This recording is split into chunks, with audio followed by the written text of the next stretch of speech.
Bia Kamal Kanwar online TV channel kajan gwas me bana rocha me bana jeling Joe wonong ye Joe Y Army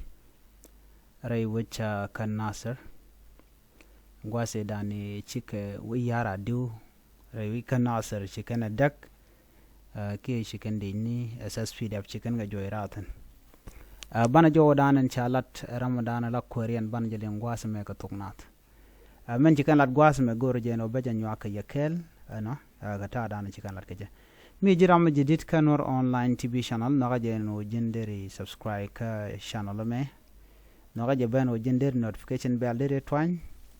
kader je nyak ba nazan ko ken der sharba der jalazi kore de ya comment mi take mo dong der lartan ban rachme ban je chuling manana chalat je chen bor rewej kanasar chana je linkel and wanatan ba tamane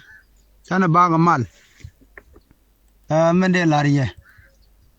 an wur raji yamane ajanan na kwar Malaysia na midi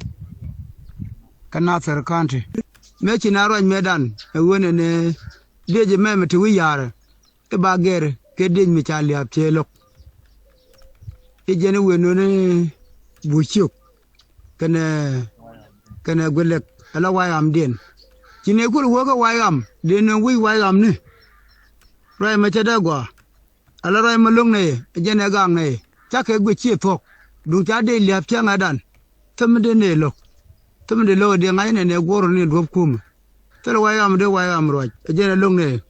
ko ken chi ban to bom a we yar ajen amen ko dial te ko na teme ken ko la men ke ton kan to jo ye kwa la cham doli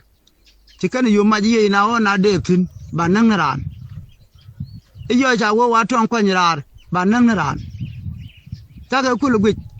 dar kan Malaysia na jane ti de wuj ben ma chaga je ke fok a jene te na yenum chaga lo ko ne ni kuti widien mi wo mi ci dak ni kuti widien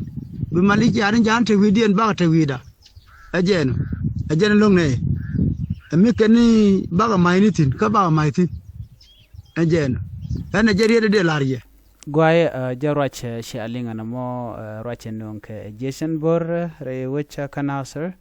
gwase dane we can curricular talk ke SSPDF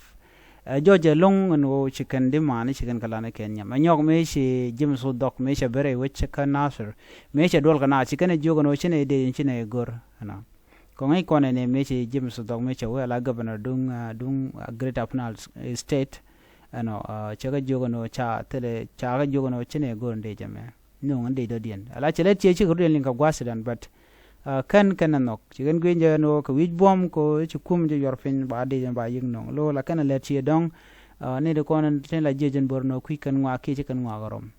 so jen shi anene ne so no me jero jana inshallah de jejen bor lat ken e joje no nation e ra ke yen kuma ke yen logo mono ba jejen chal ke yen 54 ski national army ba je no enong yena agwelek force kana bishop agwelek force shirkan ke jejen borore de mente kan nasar and many are bishop bo cherkan ke jeten bore we te kan nasar la gwelek force e de dung tet la dung Johnson olun Michel ka bishop e de jane no akan churian kula mado e bikan na bika ba kan no bika de jente re which ka nasar bikan kul biger ba ti jen lode no ngane ke lode bulam no gaten ko lalar no kan michiga kor chigana tok wa la ka tiam ga chekala la kana lat jen wugan goro rep ko rodien ko de kan na de kan kul nyoko mi me kan ka shanga ya gwano te lat ko rodien gwasmo kanasar ka ti chalan wala no ka woy ka ko jikoro me chebo tok bat chikan ling pin chikan no no le linga dana mandano le rore so jenet kulto ko ling yana so agenda na gorde nywa yekel anne ban jigum rodien bi atakamal bye bye